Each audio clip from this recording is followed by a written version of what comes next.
What's the most common pain points that signal an ERP replacement is necessary?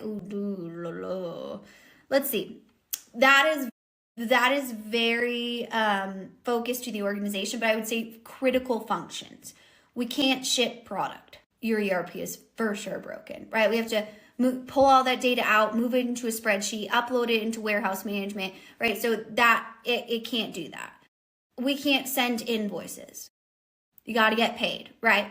Those are all critical functions, and we can't essentially fake those. And that's a big piece of an ERP implementation, is that a replacement is necessary. A lot of times people want to replace their ERP system because they hate it, right? But it's not essentially necessary, right? If your team hates it, I think that's something to consider, but there's still things you can do to kind of reevaluate that perception of that. Do they hate it because they don't know how to use it? Do they hate it because it makes their job harder? Like, what is that? And you're gonna have to get to the bottom of that anyway, right? If you are going to buy a new ERP system, because that's part of the discovery process, so you can make sure you buy the right one, right? Not all ERP systems are created equal. They're very, very different, right? And need to be focused on the industry in which they serve. They need to be focused on the business side. They need to be focused on the overall objective and goal, right? A lot of people come to us that say they want an ERP system. They definitely don't need an ERP system, right? Especially, you don't need to spend millions on that. You need a manufacturing system, right? So let's spend a little bit less and focus on what you actually need, instead of like what someone told you on a golf course that, oh yeah, SAP will fix all your problems. The amount of times I've heard that, if I had $1, I would be a rich person. I'm rich in life because I have you guys here.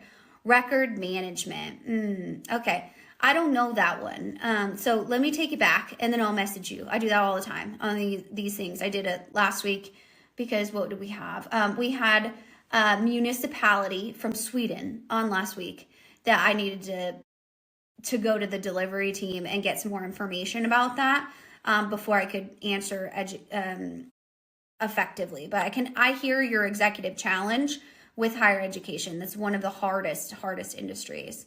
My university announced that they are using a lot of AI tools.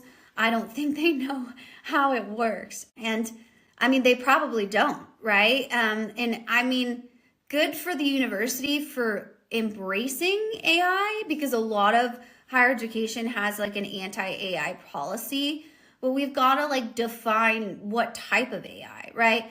And that's why a lot of times when we go into an organization, especially if we're working with agents, we're like, hey, we need to rename this, right? So we're not going to call it AI. We're going to call it, Project Spartacus, Leprechaun, right? Whatever. So that we can rebrand it into thinking that like what type of AI, so we can create some accountability around that, clearly explain to people what's happening. The amount of executives that are terrible at explaining things.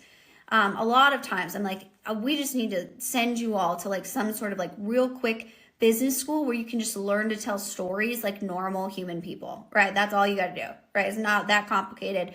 I don't care if you went to MIT or Harvard or Stanford or whatever else you paid to get into, right? That's not impressive. It's impressive if you can actually lead by making people feel safe, right? That's all. It's not that complicated, right? Then they create shadow systems when they get out of all that team. Yeah, I mean, shadow systems are a huge issue, right? Even for a large, massive organization, shadow systems, vibe coding from the business where they're pushing stuff into production where it breaks a bunch of shit, right? And then they call IT and they're like, hey, can you fix, my agent? IT's like, what agent? That's not collaboration, my friends, right?